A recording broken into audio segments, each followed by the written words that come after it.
Movie के शुरू में हमें मूवी का मेन कैरेक्टर एक ज़ॉम्बी दिखाया जाता है जो हमेशा सोचता रहता है कि आखिर वो ज़ॉम्बी बना कैसे। यहाँ तक कि उसे अपना पूरा नाम भी नहीं पता होता, उसे बस अपने नाम का फर्स्ट अक्षर आर पता होता है। फिर हम आर के फ्रेंड को देखते हैं जो हर वक्त खाने के बारे में बात करता रहता है। ये ज़ॉम्बी इंसान को मारकर उनका दिमाग खाते हैं। ऐसा सिर्फ वो सभी झुंड में ही कर पाते थे, क्योंकि अभी तक ये सभी लोग ज़ॉम्बी में पूरी तरह से कन्वर्ट नहीं हुए होते हैं।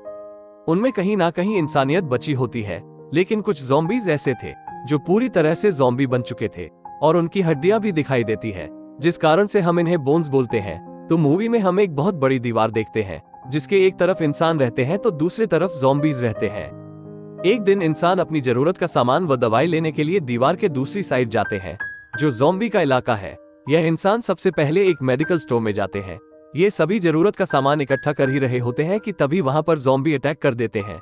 लेकिन ये क्या, एक ज़ॉम्बी जिसका नाम आर है वो जूली नाम की लड़की को देखता ही रहता है।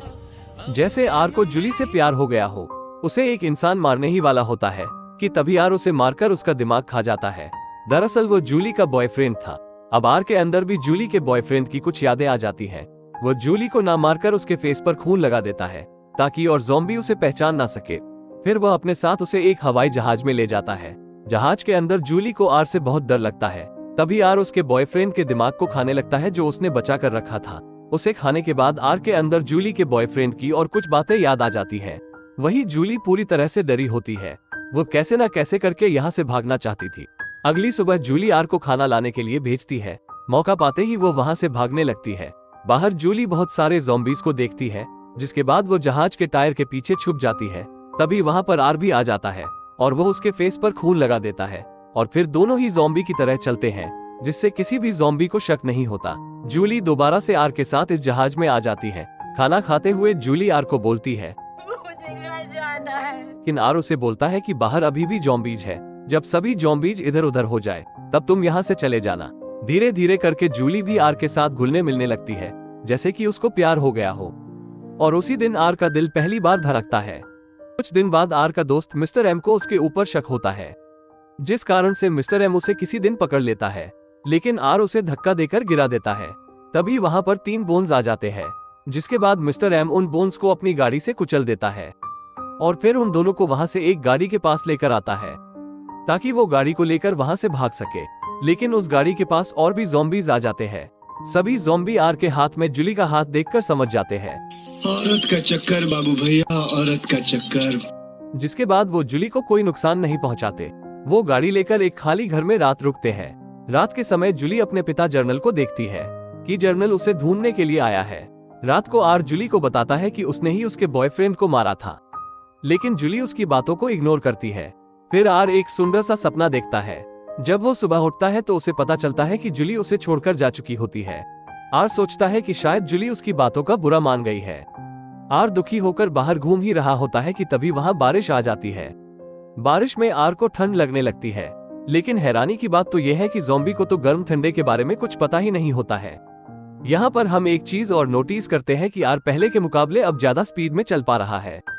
फिर हम मिस्टर एम को देखते हैं जो आर को बताता है कि वो अब धीरे धीरे इंसान में बदल रहे हैं, जैसे अब उन्हें भी ठंड लगना, रात को सोना और सही से बोलना। मिस्टर एम आर को बताता है कि अब बोन्स इंसानों पर हमला करने वाले हैं, हमें कुछ करना होगा। जिसके बाद सभी ज़ॉम्बी इंसानों के इलाके की साइड जाने लगते हैं, लेकिन बीच में एक बड़ी दीवार होने के कारण वो इंसानों के इलाके में नहीं जा पाते।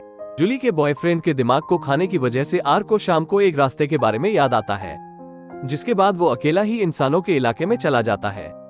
इंसानों के इलाके में वो जूली के घर जाता है। आर जूली को बताता है कि बहुत जल्द बोन्स उनके ऊपर हमला करने वाले हैं। जूली ये बात अपने फादर को बता ही रही होती है कि तभी आर उसके सामने आ जाता है। जूली जर्नल को बताती है कि उसने ही उसकी जान को बचाया है, बेशक चाहे वो ज़ॉम्बी हो। ज़ॉम्बी का नाम सुनते ही जर्नल उसके ऊपर गन रख देता है, लेकिन जूली की दोस्त उसे बचा लेती है। फिर आर और जूली वहां से एक ज़ॉम्बी के झुंड के पास आते हैं। मिस्टर एम जूली को सुरक्षित रखने के लिए बोलता है। तभी वहां पर बोन्स हमला बोल देते हैं। अब ज़ॉम्बीज और बोन्स के बीच फाइट होने लगती है। तभी वहां पर जर्नल की फौज भी आ जाती है। जर्नल की फौज ज़ॉम्बी को बोन्स के साथ लड़ता हुए देखकर बहुत हैरान होती है, लेकिन जब ज़ॉम्बी इंसान को बोन्स से बचाते हैं तो तब फौज को समझ आता है कि सभी ज़ॉम्बी इंसानों के साइड है। दूसरी तरफ हम आर और जूली को देखते हैं, जहां उनके पीछे बहुत सारे बोन्स लगे हुए होते हैं। जिस कारण दोनों बिल्डिंग से एक स्विमिंग पूल में कूद जाते हैं। स्विमिंग पूल में आर बेहोश हो जाता है। जूली उसे होश में लेकर आती है। कुछ देर बाद वहां जर्नल आकर आर को गोली मार देता है, जिस कारण से आर के शरीर से खून निकलने लगता है। तभी जर्नल को एक कॉल आता है जिसमें उसे पता चलता है कि ज़ॉम्बी उनकी लड़ाई में मदद कर रहे हैं, जिस कारण से जर्नल आर और जूली के रिश्ते को एक्सेप्ट कर लेता है। फिर हम देखते हैं कि सभी ज़ॉम्बी फौज के साथ उन बोन्स को खत्म कर देते हैं। मूवी के एंड में हम देखते हैं कि ज़ॉम्बीज और उनके बीच की दीवार को तोड़ दिया जाता है, क्योंकि अब सभी ज़ॉम्बी इंसान बन चुके होते हैं। Thanks for watching.